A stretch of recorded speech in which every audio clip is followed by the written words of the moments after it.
Miss হবে না আপনার পছন্দের টিভি শো। দেখুন জি5 অ্যাপে একদম ফ্রি। তখন থেকে কি উল্টোপাল্টা কথা বলে যাচ্ছেন আপনি আন্টি? কিসের ফাঁদ?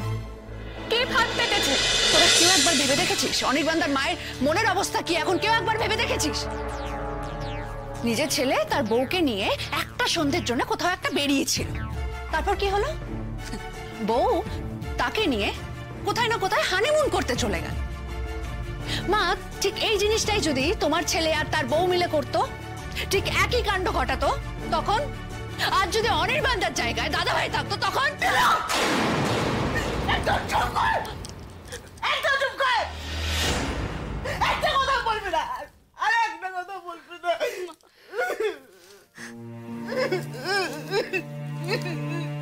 স্রোত, আমি বলেছিলাম অনির্বাণকে এবার যদি আবার হারিয়ে যাই, আমাকে কি বলেছিল জানিস? তুমি আর হারাবে না রে, এবার আমার হারিয়ে যাওয়ার পালা। হারাবার ঠাকুর এলে নাকি বলবে যাতে ওকে নিয়ে যায়। কোন ঠাকুর এসেছিল বলতো? হারাবার ঠাকুর এসেছিল নাকি নাকি তার বেশে অন্য কেউ এসেছিল? ওই পরিচয় নিয়ে জম এসেছিল। অনির্বাণ হয়তো বুঝতে পারেনি, কিন্তু জব আমাকে না নিয়ে গিয়ে অনির্বাণকে কেন নিয়ে গেল বলতো? আমার তো মরে যাওয়ার কথা ছিল। দিদি ভাই, এসব কথা বলিস না দিদি ভাই। আমাদের দুজনের এক হওয়াটা ঠিক হয়নি রে, একদম ঠিক হয়নি। ভুল করেছি আমরা। নিয়তি, সব নিয়তি। নিয়তি সত্যি আছে। নিয়তি চাইনি আমরা এক হই। দেখ, সেজন্য বারবার আলাদা হয়ে গেছি। বারবার। যতবার একসঙ্গে থেকেছি ততবার শুধু অশান্তি হয়েছে, ঝামেলা। ঠিক হয়নি, কোনোবার ঠিক হয়নি। যা আগে থেকে ঠিক করা সেটা অগ্রাহ্য করে, নিয়তির হুকুম অগ্রাহ্য করে আমরা জোর করে এক হতে চেয়েছিলাম। দেখ, একজন হারিয়েই গেল। কেন এক হয়েছিলাম আমরা?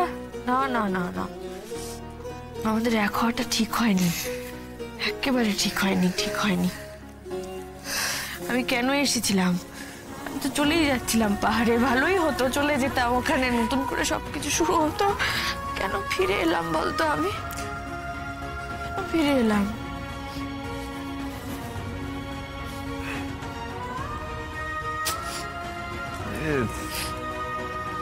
জ্বালাতন হলো তো। বারবার এই রিসর্ট থেকে ফোন করে যাচ্ছে, আর ঠিক করে নেটওয়ার্কও ধরছে না যে কথা বলবো। কিচ্ছু শোনা যাচ্ছে না, কে জানে কি বলবে। ওরা কেন ফোন করছে জানো না? জানি না, হয়তো কোনো জিনিসপত্র ওদের রয়ে গেছে, বা হয়তো টাকা পয়সা বাকি আছে, জানি না। আমি জাস্ট তুমি একবার ফোন করে দেখো না, যদি কোনো টাকা পয়সা বাকি থাকে তাহলে দিয়ে দাও। ঠিক আছে, আমি দেখছি, কিন্তু এখন না, পরে দেখি। এখন ভালো লাগছে না। ছাড় বলছি!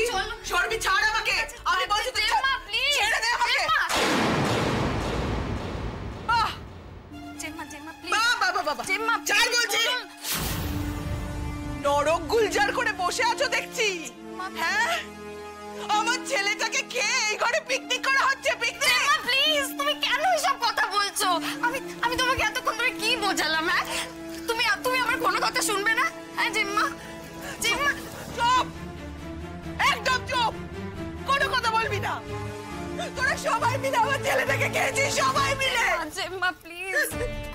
আমি প্রথম দিন থেকেই বুঝেছিলাম এই মেয়েটা আমার ছেলের জীবনে সর্বনাশ ডেকে আনবে। এই মেয়েটা মা করো না।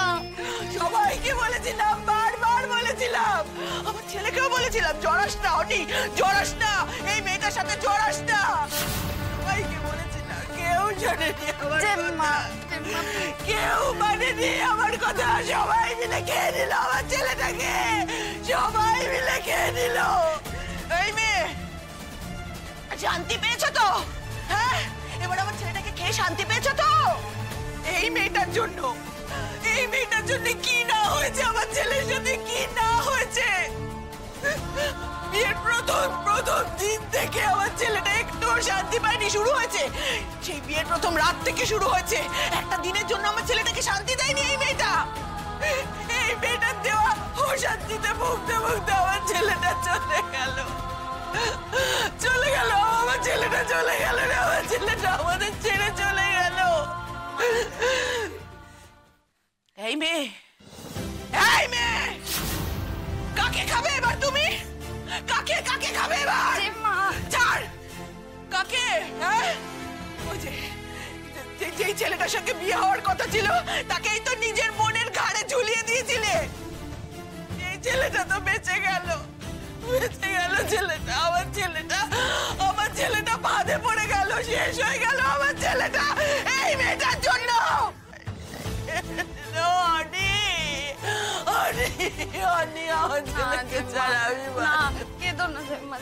বাবা, এই মহিলা তো একেবারে যাচ্ছে তাই করে বলে যাচ্ছে।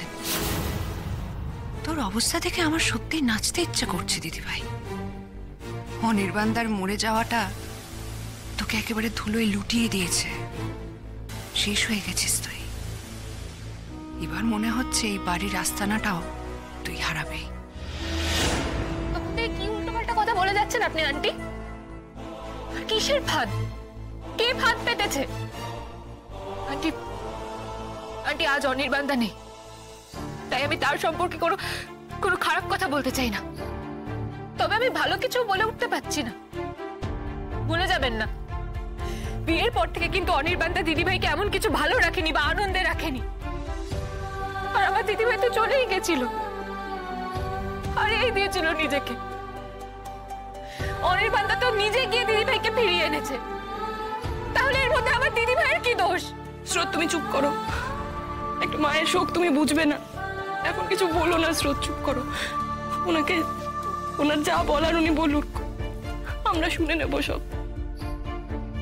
বৌমনি তাই বলে দিদিভাইকে এইসব কথাগুলো শুনতে হবে এখন? স্রোত, বলছি তো কিছু বলো না, চুপ করো প্লিজ। জি5 ডাউনলোড করুন আর সব এপিসোড দেখুন একদম ফ্রি।